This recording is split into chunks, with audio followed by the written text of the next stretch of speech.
ధనుస్సు రాశి వారికి 4 గ్రహాలు యోగిస్తున్నాయమ్మా. ప్రధానంగా తృతీయంలో కుజరాహువులు, పంచమంలో శుక్రుడు, సప్తమంలో గురువు. ఇలా వృద్ధి క్రమంలో 3, 5, 7 బేసి రాశులలో గ్రహాలు యోగిస్తున్నాయి.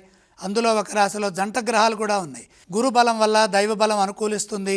ప్రారంభించిన పనుల్లో విజయం ఉంటుంది. ఏకాగ్రతతో మీ కర్తవ్యాలను మీరు మొదలు పెట్టండి, ఫలితం అనుకూలంగా ఉంటుంది. ధర్మ మార్గంలో సాహసోపేతమైన నిర్ణయాలు తీసుకోవడం ద్వారా ఒత్తిడిని అధిగమించి విజయాలు సాధిస్తారు. ఉద్యోగంలో మేలు జరుగుతుంది. శత్రుదోషం తొలగుతుంది. మిత్రుల అండ పెరుగుతుంది. న్యాయపరమైన విషయాల్లో విజయం లభిస్తుంది. స్థిరాస్తులు వృద్ధి చేసుకునే వీలు కలుగుతుంది. ఆర్థిక అంశాలు అనుకూలంగా ఉన్నాయి.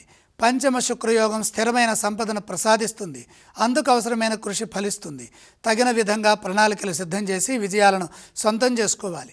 ఇదే విధంగా కృషి చేస్తే వ్యాపారంలోనూ మేలు జరుగుతుంది. వ్యాపారంలో స్వల్ప ఆటంకాలు ఉన్నాయి. సమయస్ఫూర్తిని ప్రదర్శించడం ద్వారా ఉత్తమ ఫలితాలు సిద్ధిస్తాయి. చంచలత్వం లేకుండా బాధ్యతాయుతంగా కర్తవ్యాన్ని నిర్వర్తించండి. వారం మధ్య భాగంలో ఒక విషయంలో మేలు జరుగుతుంది.